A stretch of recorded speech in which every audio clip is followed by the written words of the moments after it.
打开。好，这里面大概有55公升的量。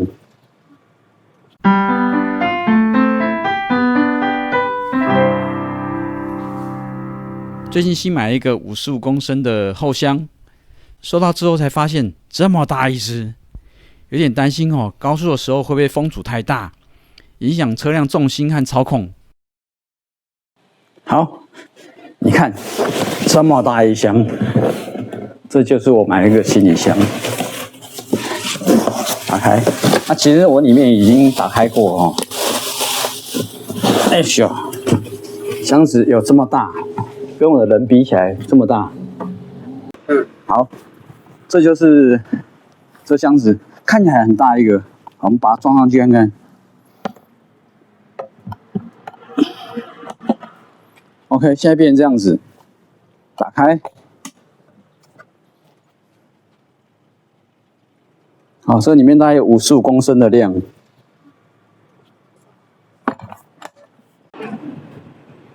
那看一下这边哈，以比例上来说，跟这台车其实还好。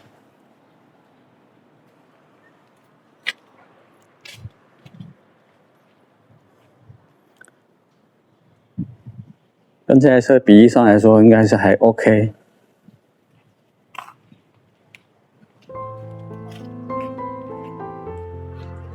上次环岛回来又1个月过去了，之前不是太热就是下雨，车子放在那边已经1个月没骑了，所以今天呢就安排了一趟林口山路小跑，先短程测试一下安装是否稳固，车辆重心改变的如何。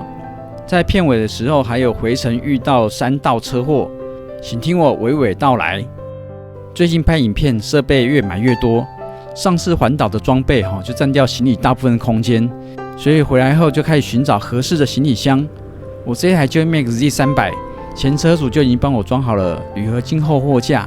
那参考相关影片之后得知我们这种黄牌羊适合安装45公升到55公升左右的箱子，所以就直接订了一只回来自己安装。收到之后才发现怎么这么大一只，套量之后和这台车的车身比例还算匹配。另外还去螺丝行配了台制强度更高的螺丝来安装。网络上有不少后箱喷飞的案例，所以就规划了跑山和高速的测试，实际上路跑看看。这次山路是在附近的虎头山，骑起来感觉和没装后箱差异不大，也可能是因为箱子里面空空的，车身重心没有太多的改变。另外一个原因是因为 Joymax Z 它的车身比较长，那杠杆配重的差异比较小。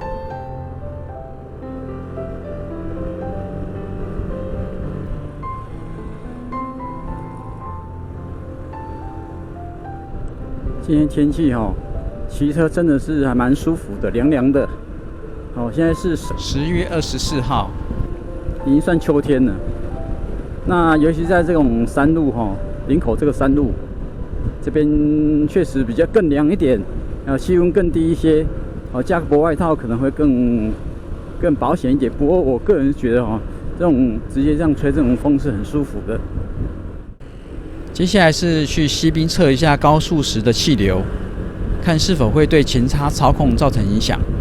那有人说后箱太大，在高速的时候前面会抖。经过测试时速90左右也没有明显的抖动。所以恭喜喜提55公升行李箱一组。那既然来啦，就到附近的南湾头步道走走，看看大海和海潮的声音。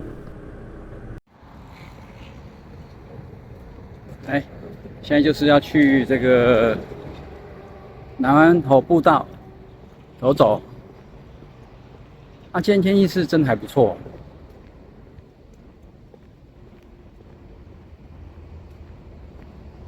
现在这时候已经中午时间了，所以它的这个阳光比较大一点。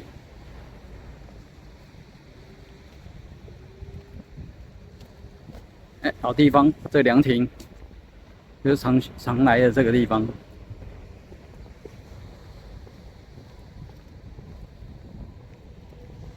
那这附近呢，也有这个海边咖啡厅，也是一样啊，一个遮阳的，一个座位，一个桌子。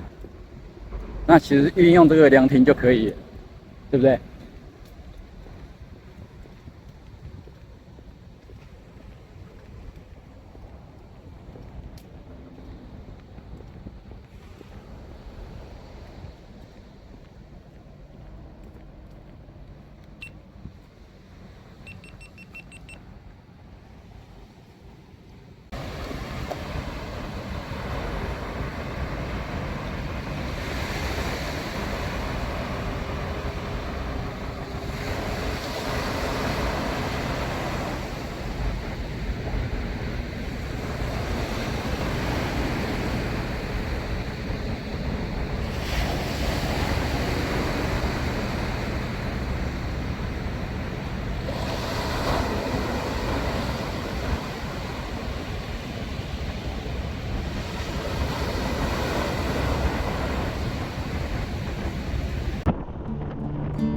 回程的时候一样是走山路，在中央警察大学附近就看到一辆同向的救护车，推测应该是从林口长庚过来的，一路开到虎头山附近才找到车祸地点和伤患。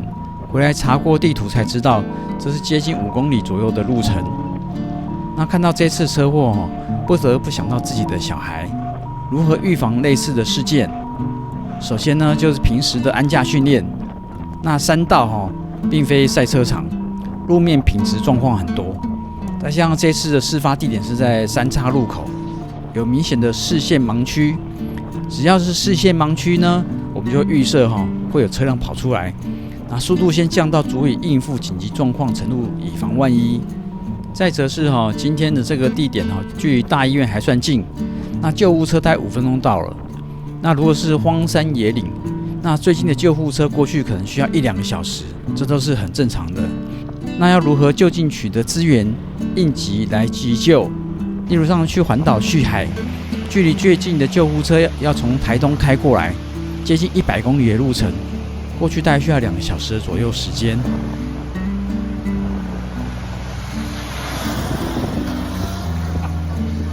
那还有上次去1314观景台，从最近的梅山消防队那边开过去，大概要1个半小时左右时间。还有最近发生的新澳隧道的车祸事故，从最近的罗东消防局过去也要1个多小时。张姓驾驶卡在变形卷成一团的轿车里，所以上路之前先想想这些风险。那当然都希望大家行车平安。结尾，长途旅行对于机车来说行李的安放一直是必须考量的重点。有人是事先把要更换的衣物进到住宿点附近的超商，那换洗下来的衣服再用超商寄回家。那也有人呢是把行李放在踏板上，或者绑在后座。那最方便的就直接安装后行李箱。那至于装多大的行李箱只要考量到车身的重量、轴距，以免对操控和行车稳定性造成影响。一般小车速克达40公升以下的一个行李箱会比较保险，中机则是45公升到55公升的区间，基本上对车身的影响不大。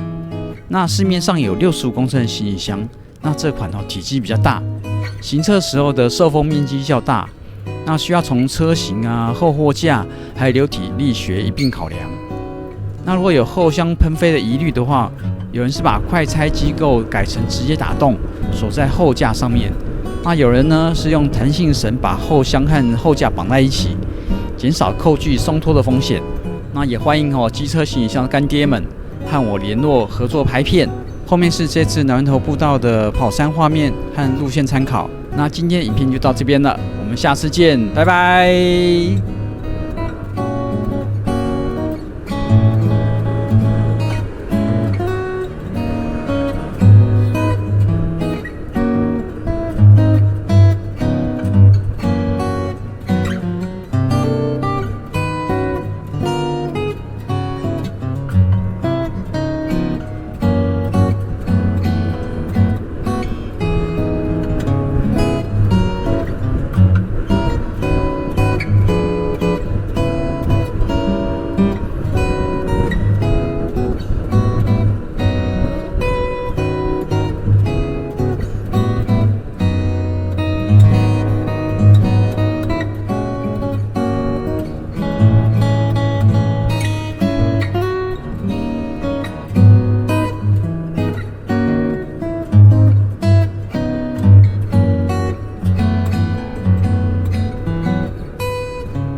拜。